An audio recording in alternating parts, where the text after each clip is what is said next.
বাংলাদেশের মানুষ নিজস্ব সংস্কৃতি ও ধর্মীয় অনুশাসন থেকে অনেকটা দূরে সরে গেছে বলে মনে করেন রোমানিয়ান নারী আন্দ্রে মারিয়া। বাংলাদেশের কুমিল্লা জেলার সাইফুল ইসলামকে ভালোবেসে বিয়ে করা মারিয়ার মতে ভিনদেশি সংস্কৃতির পরিবর্তে এদেশের মানুষের উচিত নিজস্ব শিক্ষা, সংস্কৃতি ও ধর্মীয় অনুশাসনকে গুরুত্ব দেওয়া। বাংলাদেশের অর্থনীতি বেশ ভালো উল্লেখ করে তিনি বলেন, সুশাসন নিশ্চিত করা গেলেই দ্রুত উন্নতি করবে বাংলাদেশ। আরও জানাচ্ছেন মহসিন কবির।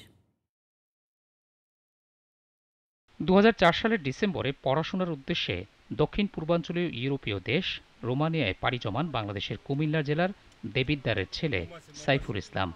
একই বিশ্ববিদ্যালয়ে পড়াশোনার সূত্রে রোমানিয়ান তরুণী আন্দ্রে মারিয়ার পিকুর সঙ্গে সাইফুলের পরিচয় থেকে ভালো লাগা, প্রেম নিবেদন, অতঃপর পরিণয়। ওরে নিয়ে জগিং করতে যাইতাম, চলো জগিং করি।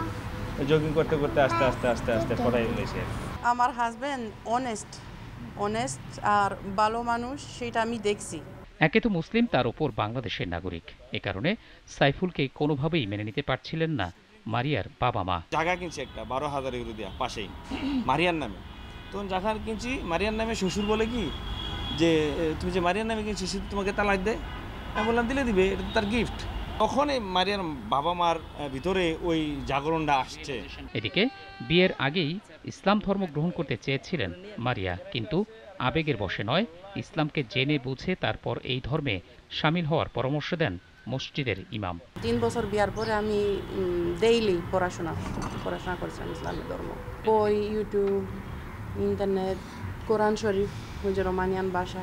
যদিও মারিয়ার ইসলাম গ্রহণ মেনে নিতে পারেননি তার পিতামাতা, বন্ধুবান্ধব ও স্বজনরা, কিন্তু যে সত্যের সন্ধান তিনি পেয়েছেন তার কাছে সেসব সম্পর্ক যে একেবারেই তুচ্ছ। তারা মনে করছে যে এগুলা সব পিছনে আমার হাজব্যান্ড ছিল, কিন্তু এটা ঠিক কথা না। আমি নিজে ধর্ম চেঞ্জ করছি। আন্দ্রে মারিয়া প্রথমবার বাংলাদেশে আসেন ২০০৯ সালে। এদেশের মানুষের নিজস্ব সংস্কৃতি ও ধর্ম থেকে বিচ্যুত হওয়ার বিষয়টি আহত করে ধর্মানুরাগী মারিয়াকে।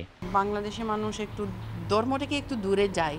Don't try to imitate foreign culture. Bangladesh নিয়ে কোনো অভিযোগ নেই মারিয়ার, বরং এদেশের মানুষের আতিথেয়তা এবং পারিবারিক বন্ধন সবসময় মুগ্ধ করে তাকে। বাংলাদেশের ভবিষ্যৎ নিয়েও আশাবাদী এই রোমানিয়ান নারী। বাংলাদেশি মানুষ অনেক ভালো, অনেক ফ্রেন্ডলি। বাংলাদেশের ইকোনমি কোনো সমস্যা নাই, মানুষ তো অনেক, কিন্তু একটু আনঅর্গানাইজড। ৩ সন্তানের এই দম্পতির বর্তমানে বসবাস ফিনল্যান্ডে। সাইফুলের আশা, সন্তানরা একদিন এদেশের ভাষা, শিক্ষা ও সংস্কৃতি সম্পর্কে জানবে এবং বাংলাদেশকে নিয়ে গর্ব করবে। তুমি কেমন আছো? তুমি ভালো? I like Bangladesh, but the weather is good, but sometimes there's mosquito. মারিয়ার ইতিবাচক বাংলাদেশের প্রত্যাশা হয়তো এদেশের প্রতিটি মানুষেরই। তার সেই চাওয়া একদিন পূরণ হবে এমন বিশ্বাস সবার। মহসিন কবির, জিটিভি নিউজ, ঢাকা।